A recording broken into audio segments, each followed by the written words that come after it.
फिर तेरी बीच में क्या जरूरत है? फिर उसने ये कहा कि पास्टरों को बीच में आने की क्या जरूरत है, पास्टर क्यों है? फिर आप क्यों हो? आप उनके अकाउंट दो जो बीमार हैं, जिन्होंने डोनेशन देनी है वो उनके उनके घर में उनको भेज दो या उनके अकाउंट में डाल दो। फिर आपकी क्या जरूरत है? फिर अनमोल एनजीओ चलाने वाले की क्या जरूरत है कि वो हर व्यक्ति जो है कहता लो जी पोप को ने ठीक किया, पोप को ने ठीक। पोप से कौन सी रिश्तेदारी है जो आपको इतना जरूरी कि पोप ठीक हो जाए? उसको ले आओ चर्च में, तो प्रार्थना करेंगे तो प्रभु ब्लेस करेगा, उसे चलाएगा, उसे आप ले आओ, ये काम आपका, आप लेके आओ, प्रार्थना करेंगे तो वो चंगा हो जाएगा। उस पे सभी लोग जाते हैं कि पोप क्यों नहीं चंगा हो रहा, ले आओ उसे। तो इसलिए जो ये कह रही हैं कि बीमारों को चंगा करें हम बेचते हैं, ये विश्वास के द्वारा। जब जीसस को क्रूस पे लटकाया गया तो लोग कहते कि हम विश्वास करेंगे, उन्हीं ने वो किस तरह से चल विश्वास दिखता है। एक होता है विश्वास, एक होता है घमंड।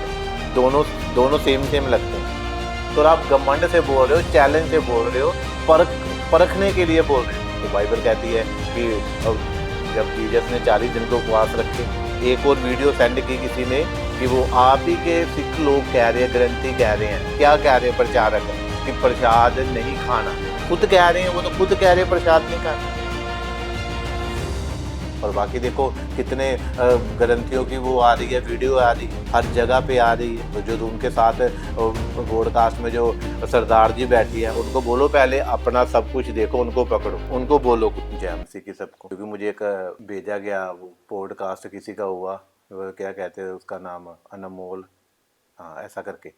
तो वहाँ पे उन्होंने हमको बोलना है, हमको उनको उत्तर देना है जब कोई बात करता है। ये पूरे मसीही लोगों का ये फर्ज है कि उनको बताना है ताकि उनको क्लियर हो बाइबल हमें क्या कहती है। हाँ, तो उनका ये कहना था कि वो कहते कि हम जी बीमारों को लेके आए, तो वो हमारे बीमारों को चंगा करे तो हम उनको मानेंगे, तब हम मसीह धर्म को कबूल कर लें। तो बात ऐसी नहीं है कि किसी के मानने से या ना मानने से परमेश्वर का जो सिंहासन है उसको कोई फर्क नहीं पड़ने वाला। बहुत सारी दुनिया में पापी लोग हैं, कोई अच्छे लोग भी हैं जो विश्वास करते हैं परमेश्वर पर और कोई नहीं करते। तो परमेश्वर को इस बात के लिए कोई फर्क नहीं है। और जो चंगाई की बात रही, तो चंगाई जो है वो परमेश्वर के वचन में है, उस पर विश्वास करने से है। तो ये लोग कह रहे हैं कि हम जी मेरे पेशेंट को लेके आएंगे, मरीजों को लेके आएंगे तो ठीक कर दो, चंगे कर। ये परमेश्वर का काम है और परमेश्वर अपनी इच्छा के अनुसार काम करता है। बाइबल बताती है कि परमेश्वर की इच्छा के अनुसार सब कुछ वो ही करता है। सूरज आकाश उसने बनाया, लोगों को उसने बनाया, तो वो अपने तरीके से, अपनी इच्छा से वो किसी को भी ब्लेस कर सकता है। अगर लोगों की इच्छा होती तो आज कितने लोग बीमार हैं, कितने लोगों के बिजनेस फेल है, कितने लोग अरबपति बनना चाहते हैं, अमीर बनना चाहते हैं। वो उनकी इच्छा है ना। परमेश्वर को चैलेंज करें, हाँ भी तुम मेरा ये काम कर दे फिर तुझको मानूंगा। बहुत सारे लोग चाहते हैं बिजनेस बढ़ना, आशीषें लेना, तो वो चाहते हैं हमारा ये काम करे, वो उनकी इच्छा है। मगर जिस दिन परमेश्वर की इच्छा होगी, परमेश्वर अपनी इच्छा को प्रकट करेगा। ये लिखा कि ये मेरा प्रिय पुत्र है जिससे मैं पसंद। तो परमेश्वर को पसंद करना हमें अपने कामों के द्वारा, विश्वास के द्वारा परमेश्वर को जीतना हम। और जब वो पसंद होगा तो फिर वो अपनी इच्छा से जो जरूरतें हमें हम मांगी भी नहीं, वो आशीषों को हमें दे। बाइबल यही कहती है कि विश्वास करने वालों के द्वारा सब कुछ हो सकता है। चैलेंज नहीं है, चैलेंज से परमेश्वर कुछ नहीं करे। आप किसी और को चैलेंज करो, वो आपको कुछ भी नहीं करे। परमेश्वर को कौन चैलेंज कर सकता है? कौन कह सकता है उसे कि तूने किसी इकलौता पुत्र किसी का डेथ होके मर गया मान लो, तो कौन कह सकता है उसे कि तूने इसको क्यों मार? तो इसीलिए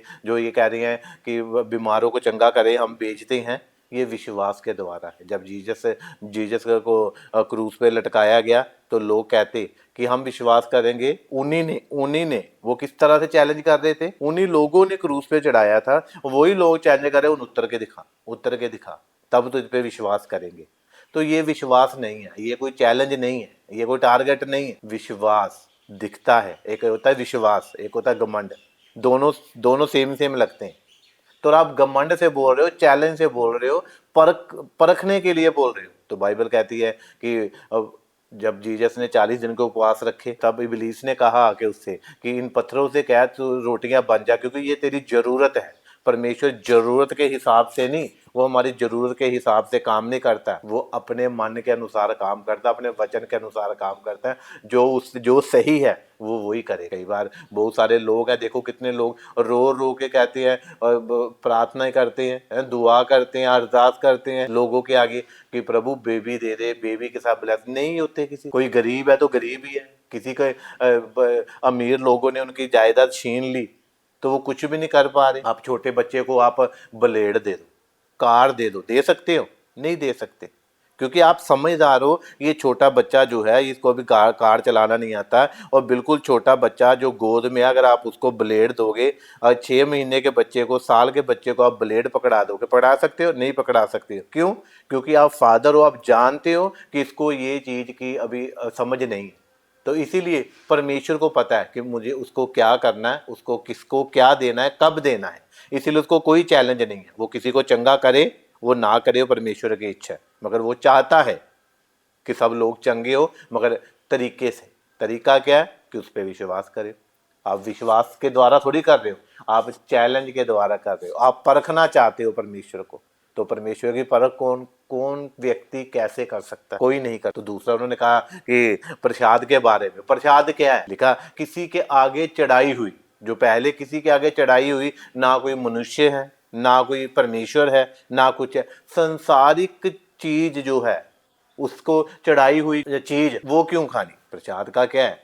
वो चीज क्यों खाएं भाई? क्योंकि बाइबल हमें कहती है, पास्टर्स लोग हैं सारे, हम भी जाते हैं, अन्य जातियों के लोगों के में जाते हैं जो मसीह नहीं है, उनके घरों में खाना भी खाते हैं हम, क्योंकि वो चढ़ाई हुई नहीं है, उनके हाथों से खाते हैं, उनके घर में खाते हैं, किसी को चढ़ाई नहीं। एक और वीडियो सेंड की किसी ने कि वो आप ही के सिख लोग कह रहे हैं, ग्रंथी कह रहे हैं, क्या कह रहे हैं प्रचारक, कि प्रसाद नहीं खाना। खुद कह रहे हैं, वो तो खुद कह रहे हैं प्रसाद नहीं खाना, तो दूसरों को क्यों चैलेंज कर रहे हैं हम? तो इसको खाएंगे क्या होगा? नहीं खाएंगे तब भी क्या होगा? कोई फर्क नहीं पड़ने वाला। तो क्यों खाएं? जिस चीज पे फेथ नहीं है, विश्वास नहीं है, क्यों खाएं भाई? तो इसीलिए ये बातें जो है, ये बातें बेतुका है, बेमतलब बात है। ये सिर्फ ये अपने आप को बढ़ाना कि आपको क्या आवश्यकता है बताओ। हर व्यक्ति जो है कहता लो जी पोप को ने ठीक किया, पोप को ने ठीक। पोप से कौन सी रिश्तेदारी है जो आपको इतना जरूरी कि पोप ठीक हो जाए? उसको ले आओ चर्च में, तो प्रार्थना करेंगे तो प्रभु ब्लेस करेगा, उसे चलाएगा, उसे आप ले आओ, ये काम आपका, आप लेके आओ, प्रार्थना करेंगे तो वो चंगा हो जाएगा। उस पे सभी लोग जाते हैं कि पोप क्यों नहीं चंगा हो रहा। ले आओ, उसे ला सकते हो, अगर आप लेके आ सकते हो तो परमेश्वर उसको चंगा कर सकता है। ले आओ। तो बात लोग वो करते हैं कि जो पकड़ी नहीं जाती, क्योंकि ये बातों का ही है। संसार जो है इसमें दुख है, कलेश है इसमें। इसीलिए जीसस ने कहा ढाढ़स बांधो, मैंने संसार को जीत लिया है। तो हमें जो बाइबल कहती है हमने उसके अनुसार चलना है कि जो क्या है प्रसाद, कि किसी के आगे चढ़ाई हुई चीज जो सृष्टि की भी नहीं है, जो मनुष्य के हाथों की बनाई हुई है। बाइबल क्या कहती? कहते कि अपने अपने विश्वास में बने रहो। आपको आपका विश्वास जहां पे है वहां पे रहो। और तो वो अनमोल कह रहा है कि मैं एनजीओ चलाता हूं, तो वो ऐसे ही नहीं चलाता। आप भी तो बोलते हो उन लोगों के चर्च में नहीं जाना तो मैं आपका इलाज कराऊंगा, आप भी तो बोलते हो। वो भी तो बोल रहा है, अब वो भी तो यही काम कर रहा है कि वो चर्च में जाने से रोक रहा है और बोलता कि मैं इलाज करा दूंगा। हाँ करवा, मगर अपने पैसों से। ऐसे तो एनजीओ में कितने पैसे आते हैं, उनको उन लोगों को एड्रेस दो, जो बंदा बीमार है उसका एड्रेस दो, जिसने उसको इलाज कराने के लिए पैसे देने हैं, और उसको पैसे उसके अकाउंट में डाल देगा तो वो जाके इलाज करवा लेगा भाई। फिर तेरी बीच में क्या जरूरत है? फिर उसने ये कहा कि पास्टरों को बीच में आने की क्या जरूरत है? पास्टर क्यों है? फिर आप क्यों हो? आप उनके अकाउंट दो जो बीमार है, जिन्होंने डोनेशन देनी है वो उनके घर में उनको भेज दो या उनके अकाउंट में डाल दो। फिर आपकी क्या जरूरत है? फिर अनमोल एनजीओ चलाने वाले की क्या जरूरत है कि वो बीच में आए? तो अगर आपको लगता है कि वो चर्च वाले जो है वो कहते हम प्रार्थना करके ठीक कर देंगे, और आप भी तो कहते हो कि आप चर्च ना जाओ, तो मैं आपको पैसे से क्या करूंगा, वो भी जो दूसरों का है। तो इसमें ये बात कोई सही बात नहीं है, ये बात वो नहीं है, इसमें कोई दम नहीं।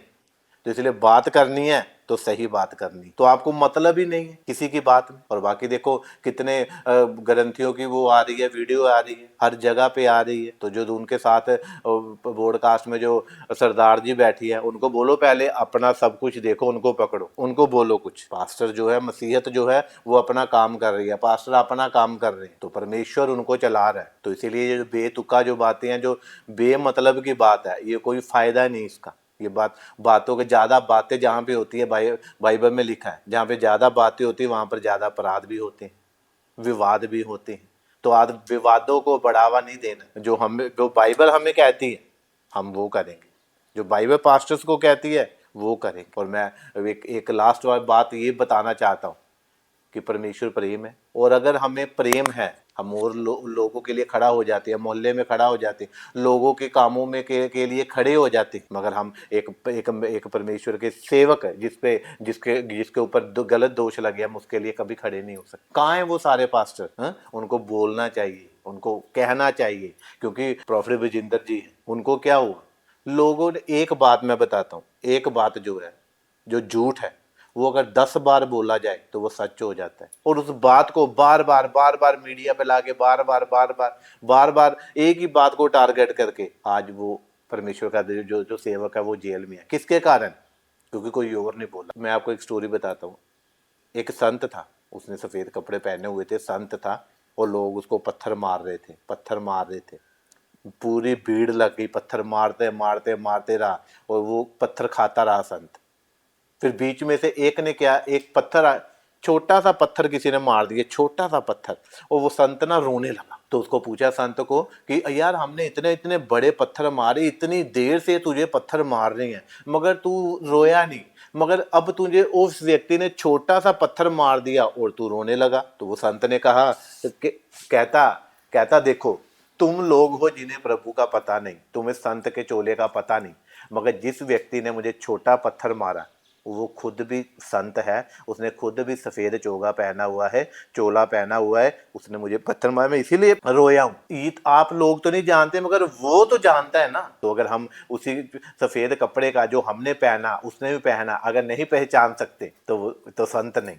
तो मैं इसलिए आपको लास्ट में ये बताना चाहता हूँ कि परमेश्वर के लोगों के लिए प्रार्थना, नित्य प्रार्थना करते रहो, वैरियों के लिए प्रार्थना करते रहो, तो वो तो फिर भी परमेश्वर का काम किया उसने, वो तो फिर भी कितनी रूहों को, लाखों को, हजारों को रूहों को बचाया और बचा भी रहा है। तो इससे क्या है, देखो मैं कभी भी प्रोफेट विजेंद्र सिंह जी से कभी मिला नहीं, ना मैं कभी गया। ये है कि बाइबल क्या कहती है, हमें क्या, भाई भाई का साथ देना चाहिए। कहता है कि तुम्हारे काम कैसे हो जो परमेश्वर को पसंद आए, जो परमेश्वर जिनसे खुश हो, वो प्रेम है। प्रेम बोलना चाहिए, दिखना चाहिए कामों के द्वारा भी। तो चलो मैं सबके लिए प्रार्थना करता हूँ। सर्वशक्तिमान परमेश्वर, धन्यवाद करते हैं यीशु मसीह के सामर्थ्य नाम से, तेरा नाम पाक माना जाए, तेरी बादशाहत आए यीशु मसीह के सामर्थ्य नाम से। और जैसे पतरस जैसे जेल में था और आपने अपने दूत को भेजा और उसको छुड़ा के लेके आया परमेश्वर, तो मैं तेरे दास के लिए प्रार्थना करता हूँ परमेश्वर पिता, और उनके फैमिली मेंबर्स के लिए मैं धन्यवाद करता हूँ मेरे पिता। वो अपने सेवक को अद्भुत रीति से निकाले और वो तेरी कामों को करे मेरे सामर्थ्य परमेश्वर। और जो लोग देख रहे हैं वो आशीषित हो जाए, चंगे हो जाए, ब्लेस हो जाए।